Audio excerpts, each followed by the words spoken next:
Good morning. Welcome, everyone. This is Angela Coulter and Sarah Sieg Avignoni. bringing you this week's Ascended World Collective Energy Share. So, where should we start this week? I don't even know what to start with. There's so much going on every day, every moment. I know.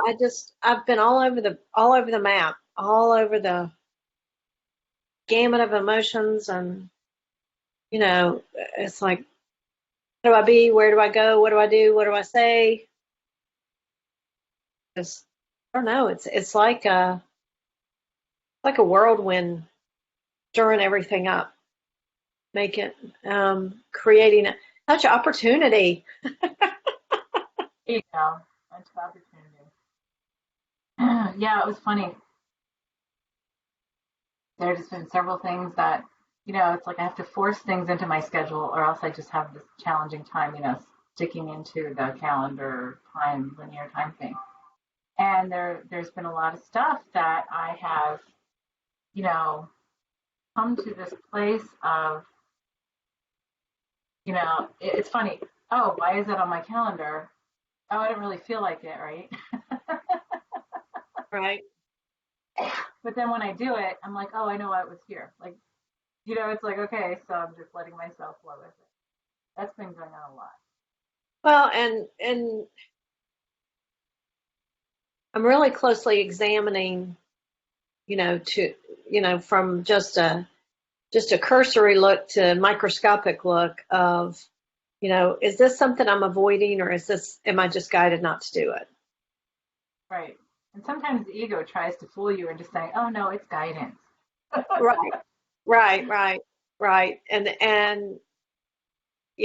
So I've been looking at that more, and then, you know, being in such observation and watching people, it's sometimes hard to sit and pretend like you're in the conversation when you're just so fascinated at how things are unfolding that you can't even participate in the conversation, even though you're the only other participant besides the one, there's just the two of you. So it, sometimes I have to leave the room and go laugh and come back because I it's know. like, And I look at is it myself and go, really happening? Are you really saying these things? well, right. And in observance, the thing is, and that's a challenging thing to, I had this conversation yesterday. Um, like, there's so many different levels of awareness, right? And consciousness. And like, say if we even talked to ourselves from 5 years ago, we'd be like, oh, come on, you just take a jump here. You're like, are you really saying that? Are you really thinking that or whatever? And it's a challenging thing to relay because we have to go through it, right? So when you're Right. observing it, so when you're observing it in a conversation with others, and they're not in, like they haven't gone through the stages and levels or whatever that we've gone through yet, you're like, wow, that's like a world away, right? And sometimes it's only someplace you were 3 days ago, which is the funniest part. Right. Right. Uh, and so, yeah, that's a whole. And then the thing is, I know, and then you want to laugh or whatever, and I just am like, okay, but I'm just careful with myself to not judge it because I'm like, it's fine, fine, and and yet it's so funny because like I have found, and I don't even know when that started, that it's so automatic now to see the much bigger picture, like of like say what's going on in a conversation, like you're saying, right? Like, do you hear what you're saying or whatever? Not even that, just like everybody's part in it. Like, and it's like this instantaneous remembrance, and like once you spur that memory, you can just see the whole thing, right? Right. So then there's no reason to talk about it. Right. Well, and it's like, once you come to that place, the conversation's over, but the other person isn't aware of that.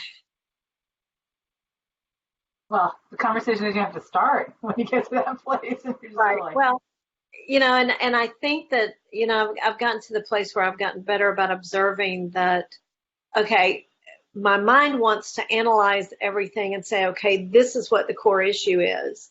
But then as I allow myself to step back and look at it, it's like, oh no, I really see that this is what it is. And, it always seems to come down to the same thing as people just have that self-loathing, self-worth deficit.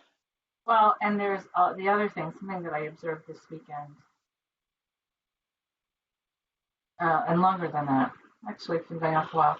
But something that came out several times in conversations and stuff is,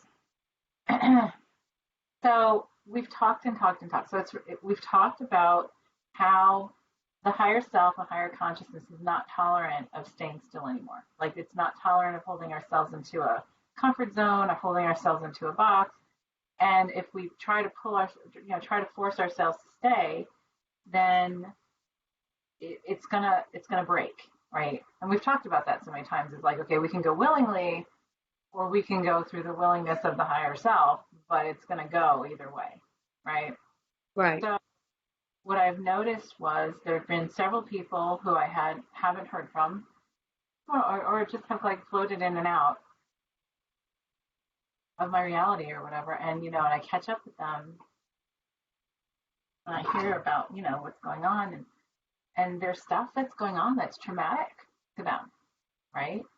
Some huge things, whether it's a job related thing, a physical injury, a sickness, like an illness like cancer, deaths, sudden like an intense separations of some sort or another, from something, right? It's all that, and right away, like I understand, it's just because they were forcing themselves, and most of it was because they forced themselves into a comfort zone and had to force themselves out of it at some level, or else they would have never left, right? Right. Right. And so, like there are many who balk at that, and then they say, well, what's wrong with that? What's wrong with being, comfortable? And I always say, actually, comfort zones are some of the most limiting things to be in because we don't want to leave, right? And so that means we don't grow, and we don't change, we don't evolve, we don't remember more. We just stay in one little box, and then it becomes more and more confining actually as we go. Well, and it's easy to sit in that place in your comfort zone and say, oh, I could do that. I could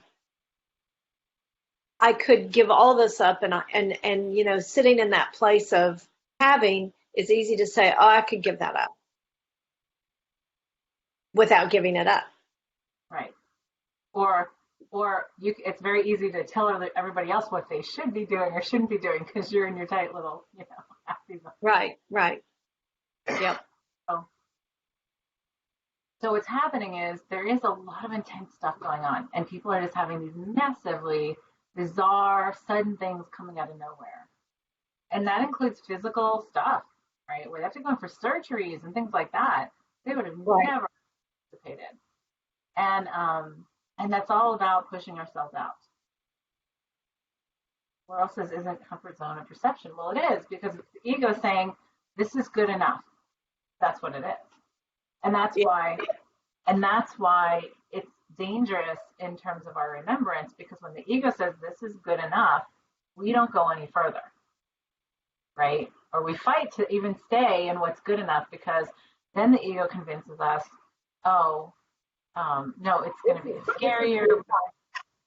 And this is your highest and best. Yes. And if we do anything outside of this, we could lose this, right? Instead of, if we go outside of this, we could have so much more. Right. So much more. So, because we convince ourselves we're not worthy, we convince ourselves we are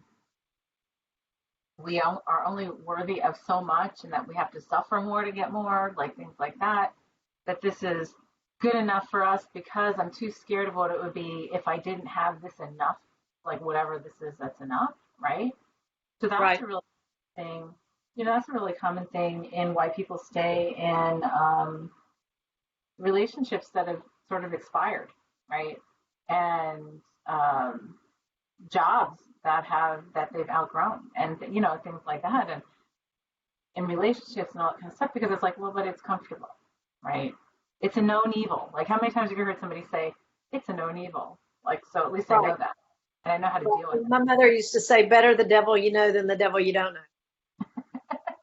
When I say, well, actually, I'd rather, like take the chance and go beyond where I am if it's not serving me 100%. But I think that's what's going on with a lot, and standing back and observing myself as well, right? Where I'm sitting in any situation, especially, well, of course, because it's all about us, Right. but Well, and if you look at the energy we embrace in Glastonbury is that energy of completion and finishing this out.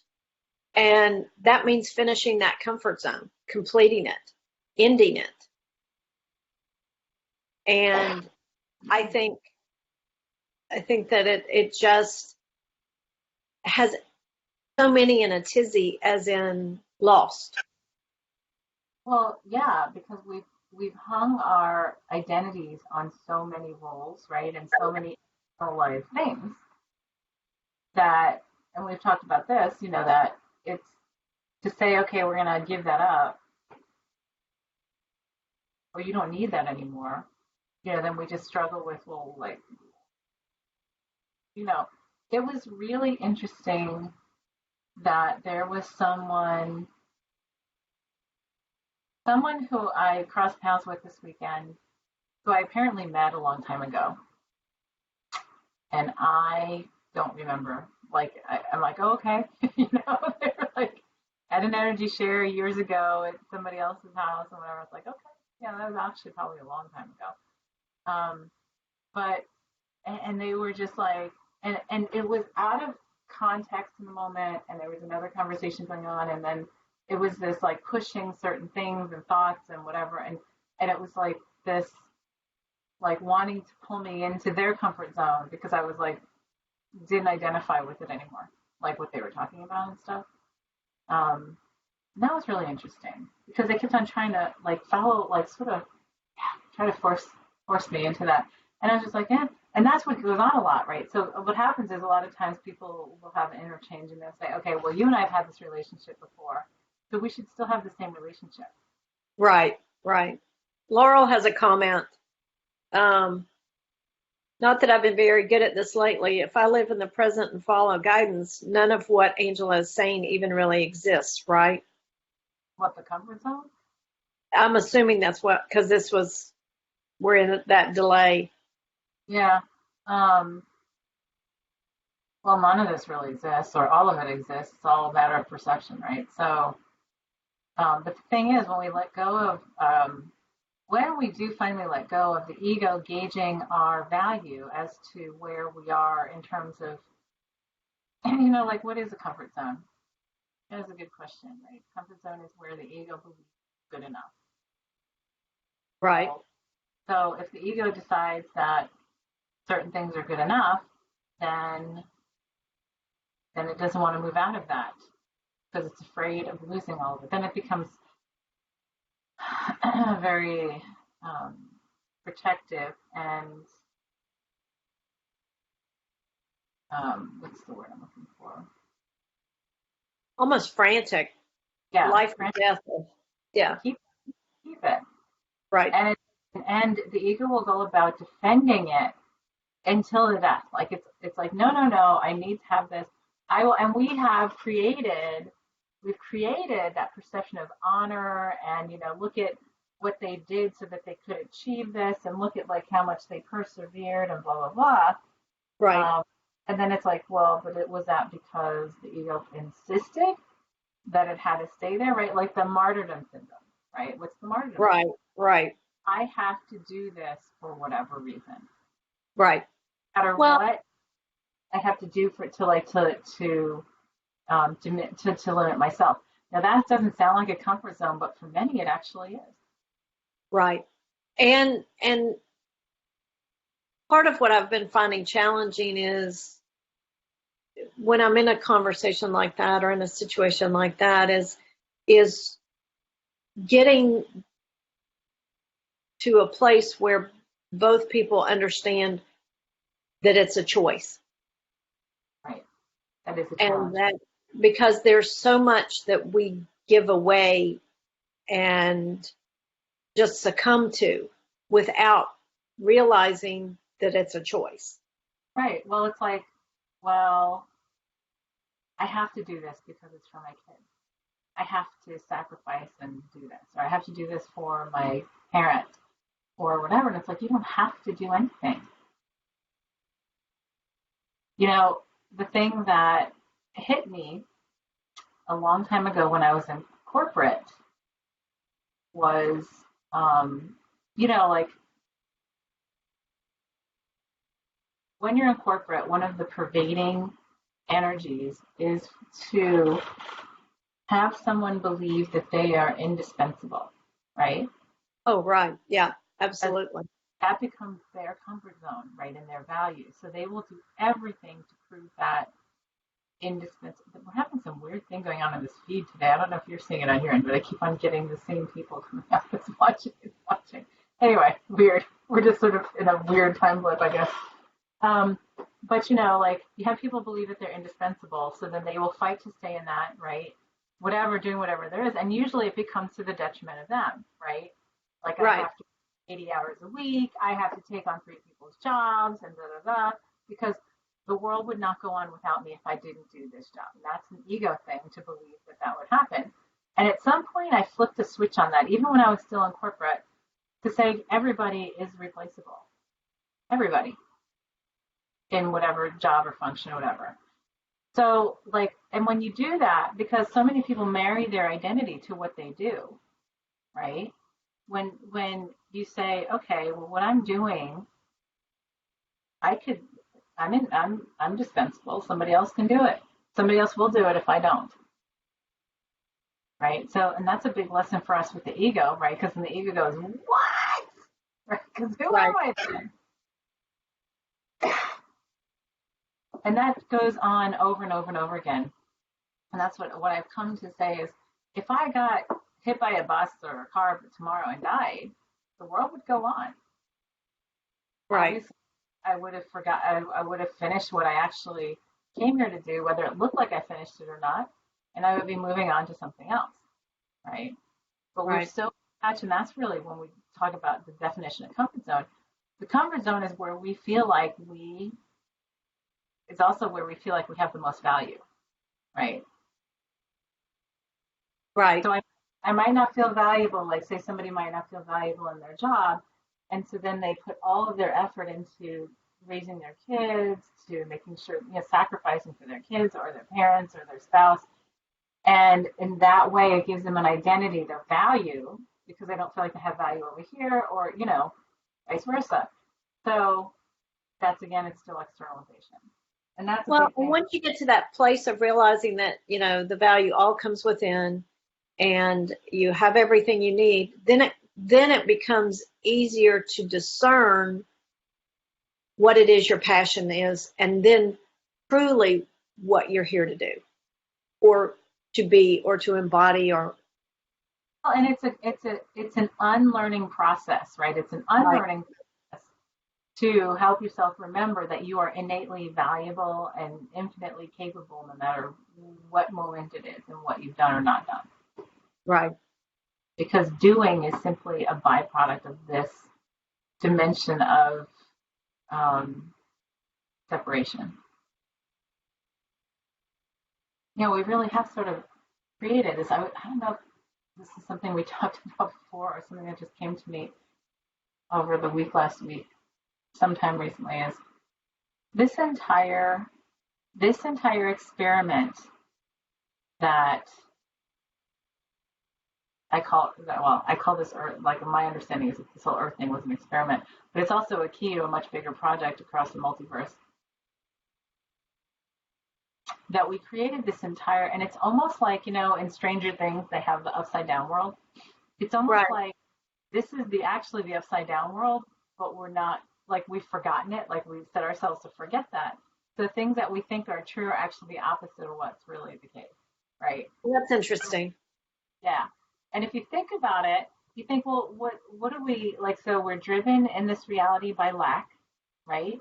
We are Right. driven to believe that we don't have something, so we have to do something to attain it. We're driven, Right. like we're driven to overcome fears, overcome challenges, overcome things that we believe exist, but they don't really, right? So it's sort of Well, really, and we're so consequence based. right.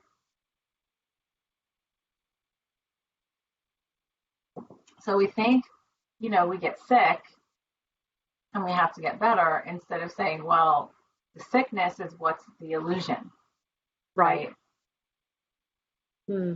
Or we have lack and and so it's like, so we forget that that's that veil of forgetfulness that we've had, that when we come here incarnate, this part of our consciousness is part of the experience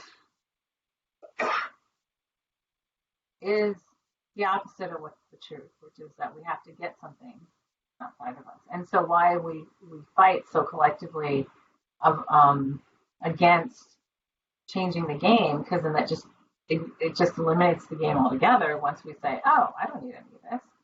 It already is Right. there. It doesn't even exist. It doesn't even exist in separation. It's already a part of me. You know? Right. Which just brings us back to, I believe this was last week, when it was just about connecting to that vibration of who we really are. Right. Well, and that's leading by vibration instead of having to do anything. Right, exactly. It precludes needing to do anything if you simply exist within that vibration.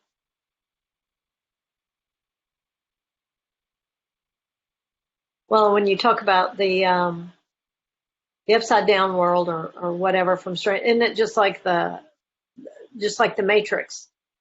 You're believing in the fiction instead of what the reality is. The And that's dream been, world. yeah, that's been the game. Right. Yeah.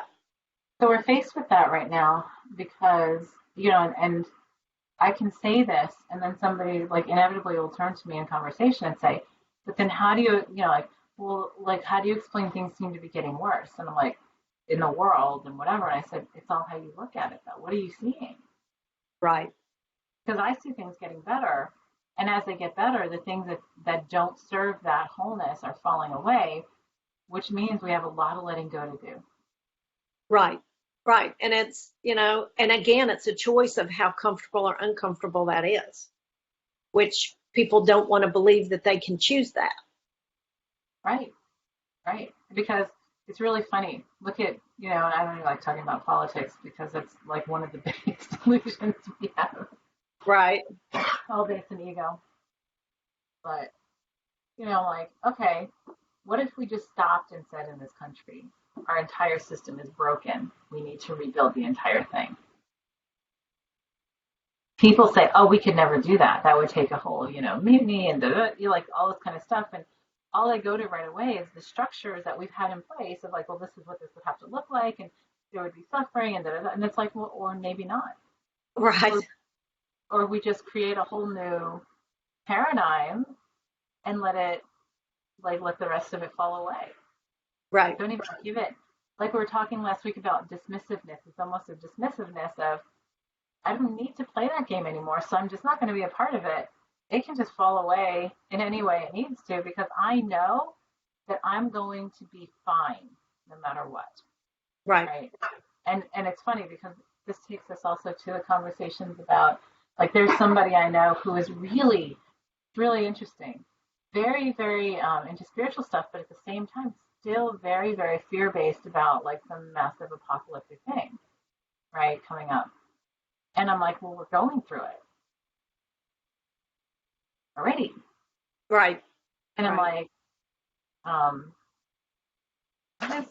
what is, like, I forgot what apocalypse means. Like, doesn't it mean like the truth comes out or like something like that? It's really an interesting, when you look at up the actual definition, but I'm like, it's already happening. Right. And the way we accept it, the way we experience it is our choice individually, right? So, okay, everybody says it's, everybody's like, oh, it's the most I can do to get through every day with my individual like experience. And it's like, but that's a small microcosm of the macrocosm of everything that's going on, right? So if we all Right. just come into that acceptance and centeredness of love and self-love, unconditional acceptance and wholeness, right? Everybody would just sort of fall away, and it's almost like we're afraid of that Right. Yeah. because everybody's like, well, what would happen? This, but anyway, so this person I know, like, and she's like literally talking storm bunkers and all this kind of stuff, and I said to her, and we're having this conversation on several occasions. I said, well, I will say that there was a period of time when all these timelines were collapsing into the former central timeline, right?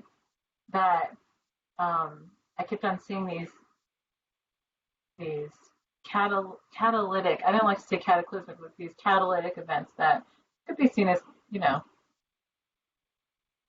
catastrophes and stuff, but really it was just like massive shifting, right, at once, Right. Right. and very uncomfortable until we just sort of allowed it to fall away and come together. And I remember asking, "Is that actually going to happen here in that timeline at the time?" And the the answer I got was, "You always will have exactly what you need in the moment you need it." Right.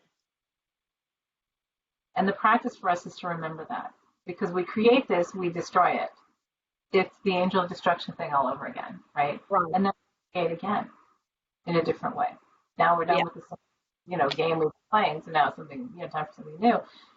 And to do that is for us to really get to that place of really allowing ourselves to let go. Right. Which I do think comes for a lot of people comes back to that place of acknowledging what it means to have a choice. Because to really let go, you have to realize that you have the ability to choose that.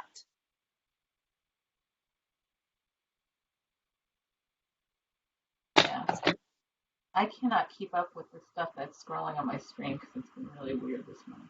Laurel says this is part of the discussion.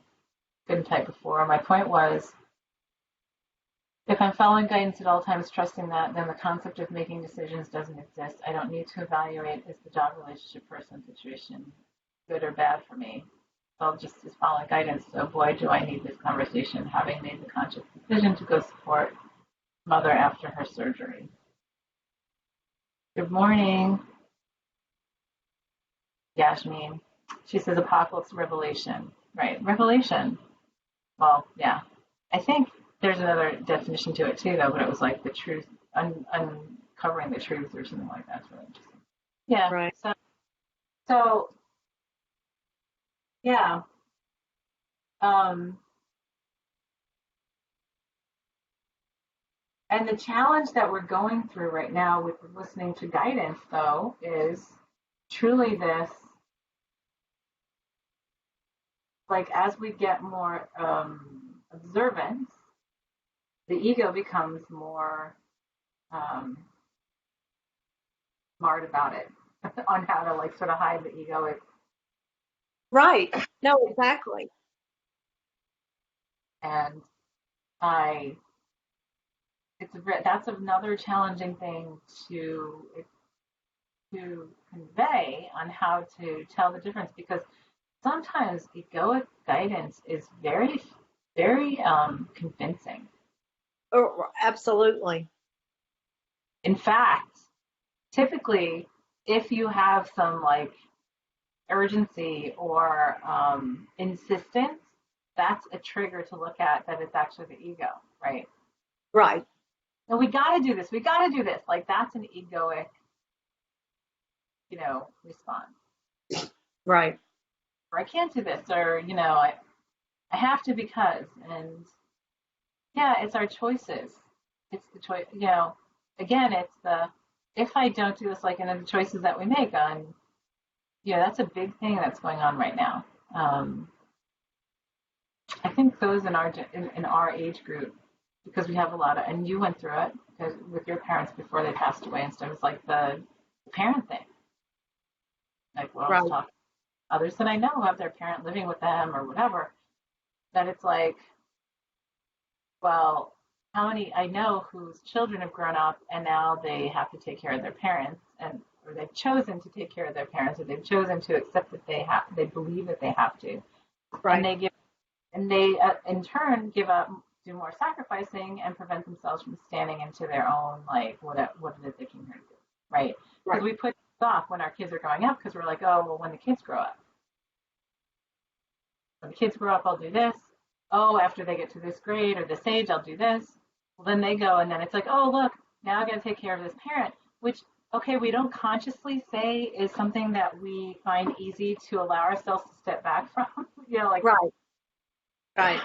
this is a distraction, but it is a really big distraction. Well, and there's a way to, I keep just having visited my daughter and help her deal with, full-time school, pretty heavy part-time work, and then now this dog that's still quite a puppy. It's like, stop allowing all your circumstances dictate your behavior. Set it how you want it and create that. And don't choose to believe that those things are more powerful than you are. Right. Because it's like you're giving your power to everything but yourself. So in tying that with choice, which really feels good to me, is that in recognizing that you have the ability to choose and are choosing is acknowledging how powerful you are. Right. Because believing that you can't choose is giving your power away. Right. And it becomes a convenient distraction to keep us in a certain place. Right. Often. Right. And that's what we found into the habit of, right? Because then it's like, oh, I just can't because I have to do this. Right. And say, well, listen to what you're saying. If you say have to, that's a choice that you've made. Instead of, like, take everything that what if we took everything that we said or thought about have to and instead said, I choose to. Right. Right. And replace that with I choose to. Like, I have to go, like, oh, I have to, whatever, take my kids to whatever, 5 days a week. Okay. Right. Well, really, the reality is I choose to. Right. And when you say that, it becomes much more focused on self-responsibility than victimhood. Yeah. And so, it's like when people say, oh, I just don't have time to do that.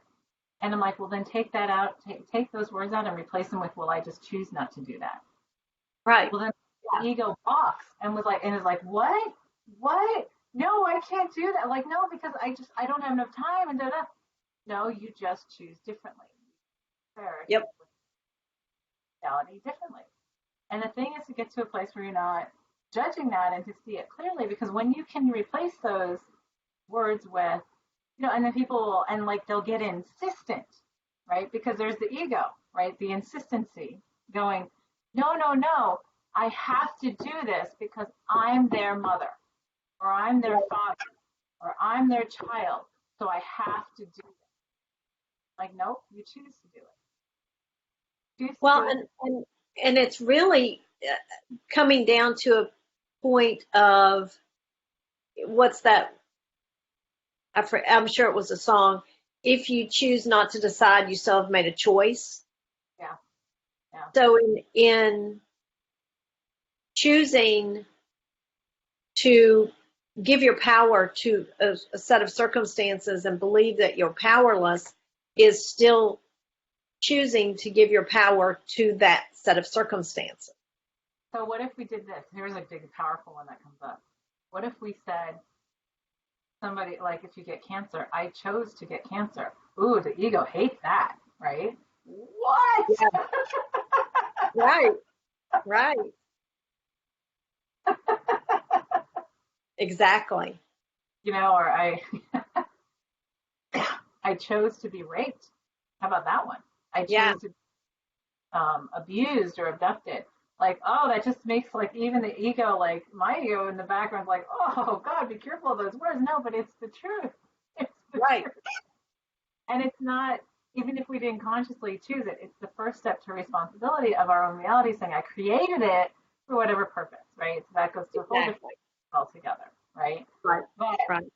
but if we look at everything and say, well, and Laurel's really, she's been really good about that in different periods of looking at things and saying, so if I created this, I chose it. Well, so why did I choose it? Like I actually chose to do this, or I chose to not have this happen, or I chose this in my Right. reality. But that acknowledgement is the first step that it was a choice. Even if it's, I chose to be poor, I chose to be abused, I chose to be neglected, I chose to be, hurtful. I mean, everything. Yeah, yeah. It takes away victimhood entirely. But it also helps us to see the ego underneath things that we fool ourselves with. And that's really more the point because we can know about all that other stuff till we turn blue in the face. Like there's so many other topics on all that. But the whole thing is like the point is looking at what we're doing and taking the victim out of it no matter what to say, okay, instead of saying, I just can't do this, replace that with saying, I just choose not to do it. Right. Which then allows you to say, okay, why can I not choose to do that? Right. What's standing in my way? What belief is standing in my way that's preventing me from making a different choice? Right. Oh, that's really powerful, at least to me, to take yourself out of it and say, okay, I acknowledge that it was a choice, but then what made the choice I made advantageous in my mind? Laurel says, even if it's WTF was I thinking and choosing to experience this? Something you've both heard from me. Right. Exactly. Right. But and to be observant to that and say, okay, well, let me stop judging it and just say, okay, so right, how do I choose differently? If I chose, and the new thing that I've been really cognizant of in the last several weeks is, if I choose differently, how does that look? Like if I choose to do this differently, or I choose this reality, or I choose to dismiss this from a reality completely, what does that look like? How does that feel? Like, what is that being, for me? And sort of checking in constantly on, okay, sometimes we're ready to do it, but we're not sure how, right? We're ready. Right. So what I've been asking a lot lately is how does that look and how does that feel? Like when I do that, how does that look for me? And let me have clarity on that, you know, because sometimes it's just that we don't even remember how to because we've been doing it so habitually in the old entrenched egoic victimized ways that we have no idea how to do something. And it can be just something really simple. Like this doesn't even have to be huge things, but it's simply like things like um wow, there's so many things, and then I see all these like chains that are related to them.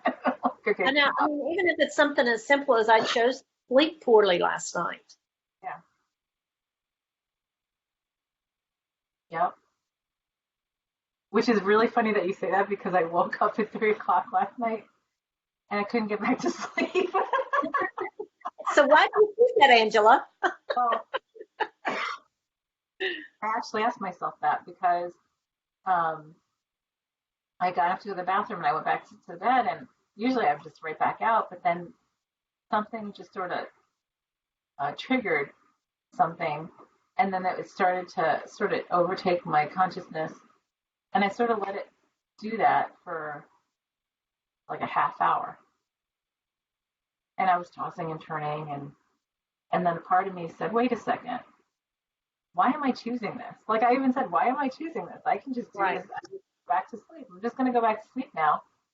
And the next thing I know, my alarm was going off. So apparently it worked. Right. Right. Yeah. But I have been actually conscious about that. But it's funny that you say that. Yeah. I'm like, why am I doing this? Right. I can do this differently. And I could deal with this in the morning. And it's fine. Right. And I knew that to be true. So I just let it go. Right. So, well, what does this boil down to? There's a lot in here. Like we've just There sort of, there really is, and I I don't know. What keeps coming foremost in my mind is that acknowledgement of the power of choice. Even just acknowledging that there is power in choice, whether it's to not choose or to actually choose differently. Right? And there's a power to, well, and it's also, there's things in here about being conscious of everything being a choice. That's Right. right. That seems like the first step. Yeah. Um, so if we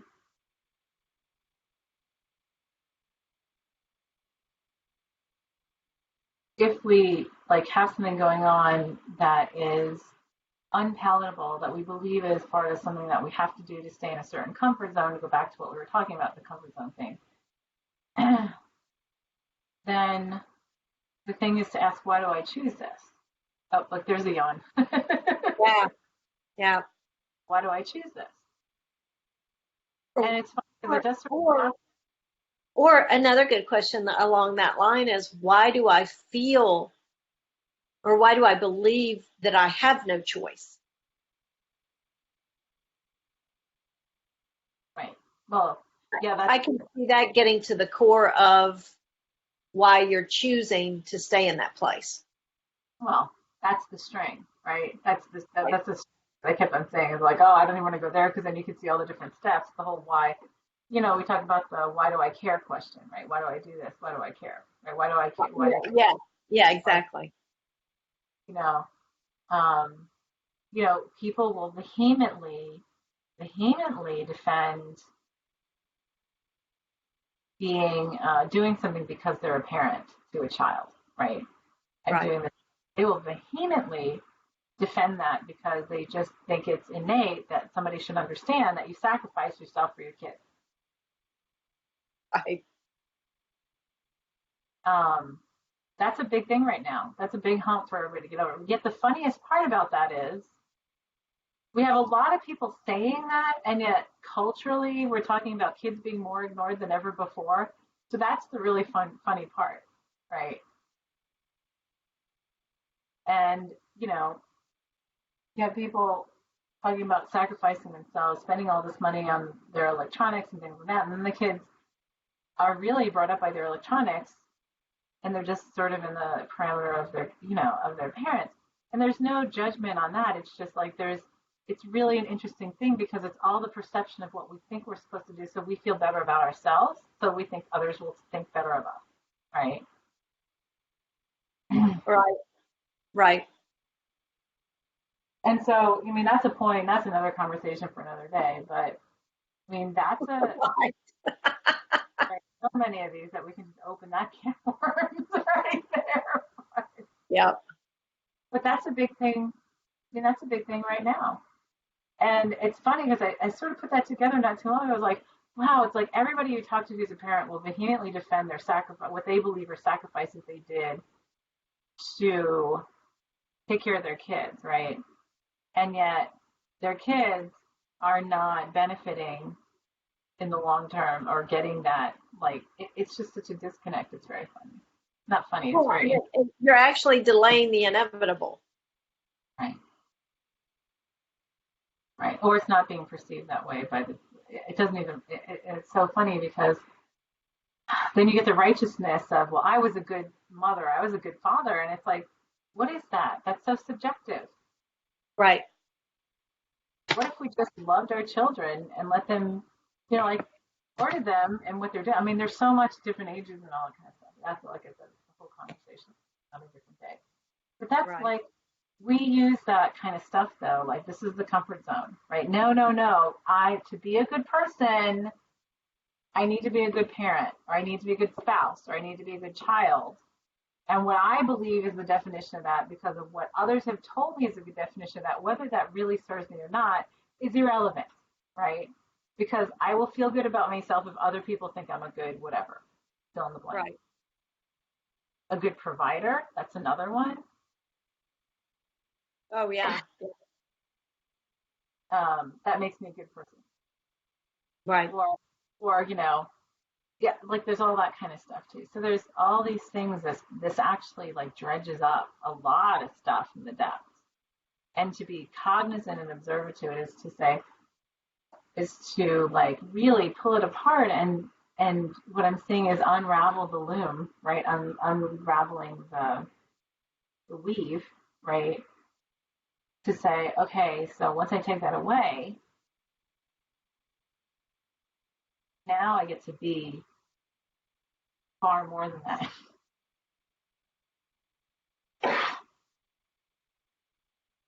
But the steps to get there are really this observance. Yeah. So I guess Something you going, said, I'm seeing so much flood in right now. It's hard to. I know, I know, I know. I'm like, I don't even know what I said. If anything, just I said makes sense because it's so like shifting ready. I think we pulled a thread and everything's starting to fall apart. So, well, and also with that, being confident that that's a safe thing. That's a good thing. Not that good. Not to say good as a judgment. That's an expansive thing because it Right, frees us right, right, to allow the freedom of expansion and allowing that unraveling, right? And knowing how to see those. What I'm okay. So knowing how to remembering how to see those threads, those tightly woven, knots that we have in our creative realities, to unravel those because those, no matter how small, still prevent us from being that going back to authenticity, right? Going right. back to being from a completely different place.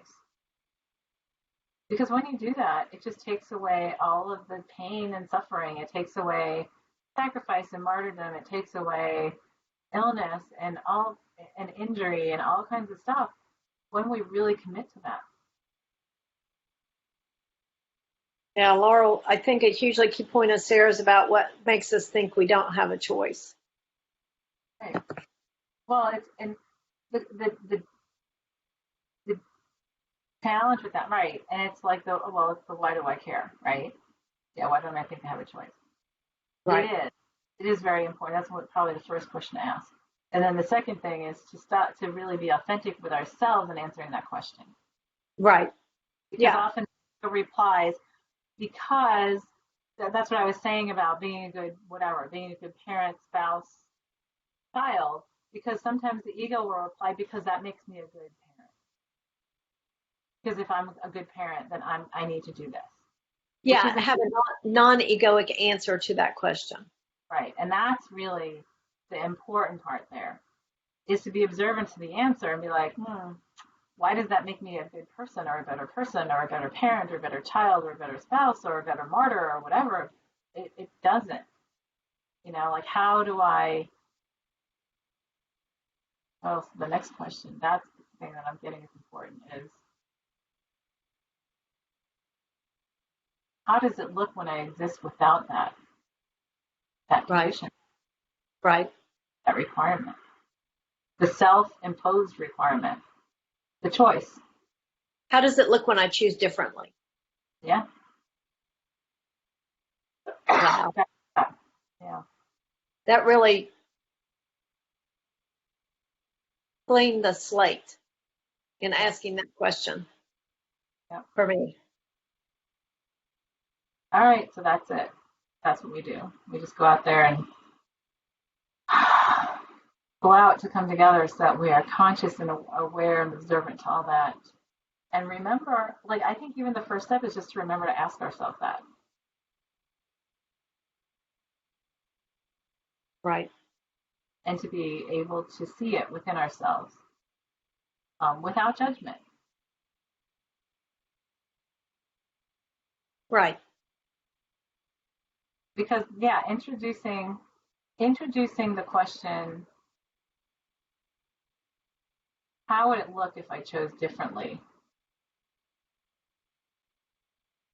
And the other thing that's paired with that I'm getting is allowing yourself to see all possibility, right? To accept all possibility. They're married together because a lot of times we're like, oh, well, because right away then the ego tries to jump in. Well, and I would be a bad person, right? If I choose to Right. Well, or, it's this or this. If there's something you can't even imagine, then you're automatically eliminating it as a possibility. right, right. It was like yesterday I did something that I had on my calendar, and I was just like, I don't know that I really feel like doing this, but I went because I already paid to do it. And then it turned out to be a fabulous experience. And it was funny because on the way there, I was like, well, you did it for a reason. You were guided at the time, and I'm still getting guided to go, even though I don't feel like going, which is an ego thing. Just because we don't Right. feel like going is like sometimes a cop out too. Right. Right. It's an avoidance thing or whatever, right? And so in the car on the way there, I was like, okay, I'm going to allow all possibility. I'm going to, like open myself up and know that there's a reason I'm doing this, and I'm allowing myself, and I had a fabulous experience. So it's all good. It's all, and,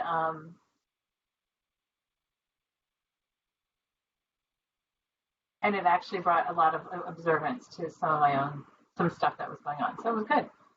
Yeah. So when we Laurel, say that, so go ahead.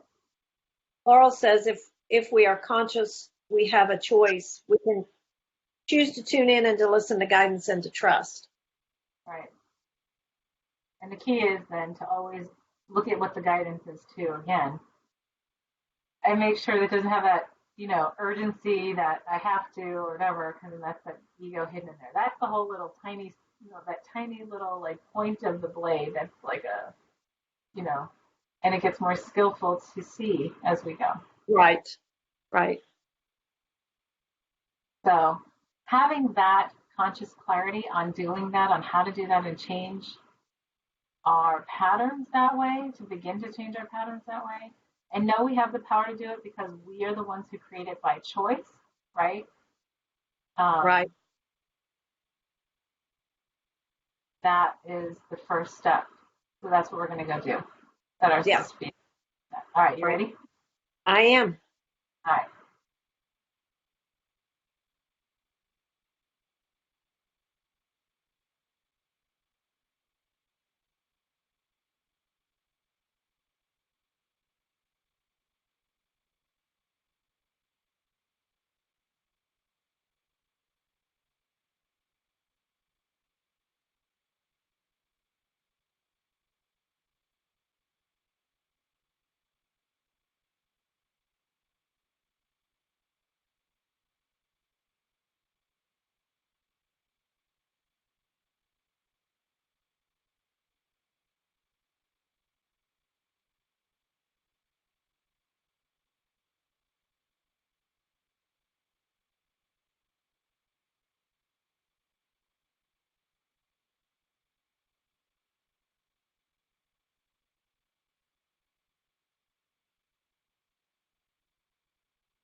Well, the ego did not like that in the beginning. Individual Mark collective, it was like singing this real, like I was hearing this really loud music, like, no, no, no, no, don't listen to that. It was like the equivalent of, no, no, no, no, no, no, I can't hear you. And I was like, shh. That took a while. And then I saw this, it's almost like we opened a new,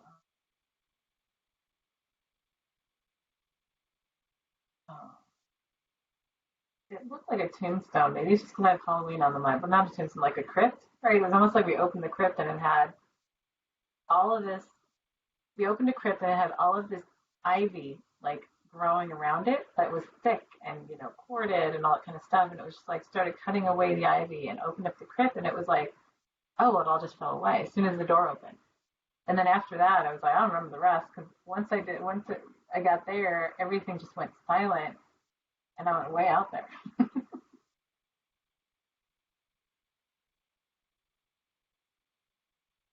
It feels good though.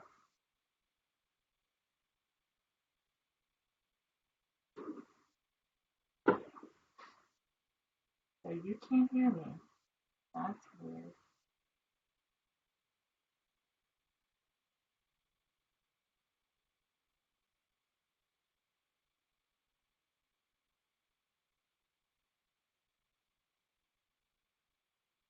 Okay. Oh, can you hear me now? Can you hear me?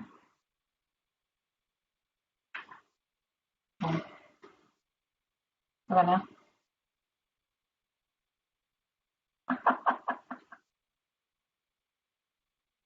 Wow, that's weird.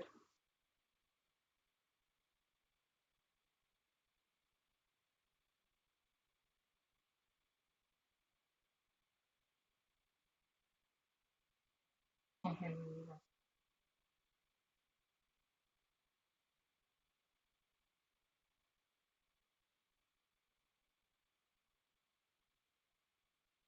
How about now?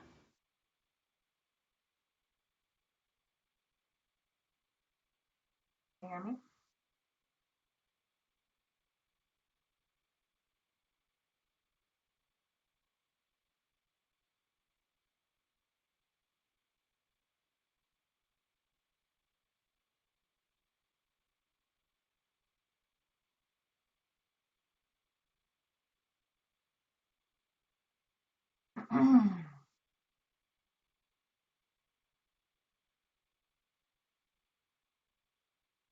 Can you hear me now?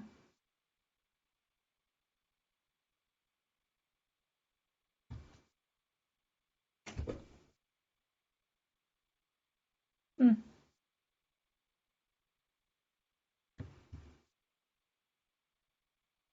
Telling me I'm connected. All right. Can anybody else hear me? Can everybody hear Sarah and me or both of us? I don't know. That's weird. Telling me I'm going through.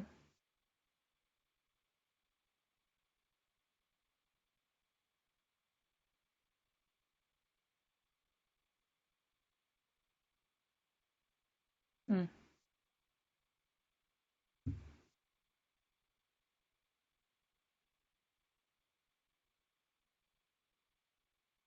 So Yasmin says she can hear me.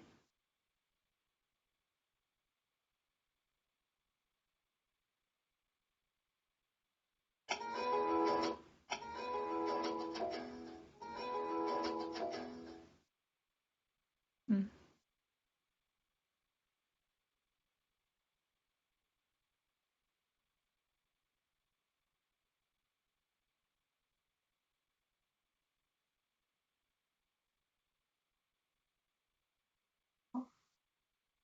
People can hear me. So Yasmin says she can't hear you either, Sarah.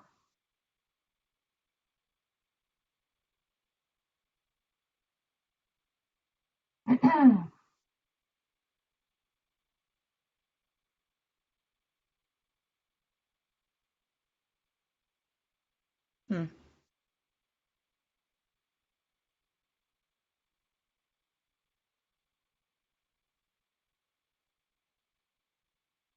You can try to go out and come back in.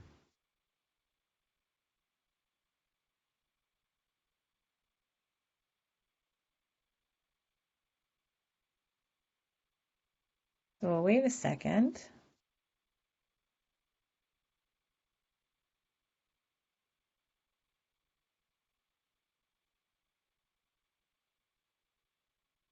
And then we'll close out for the day. Right at the end. Are you there? Can you hear me?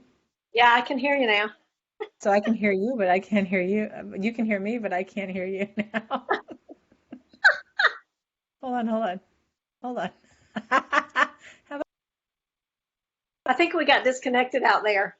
Okay. Now I can hear you. Can you hear me? I can. We're back.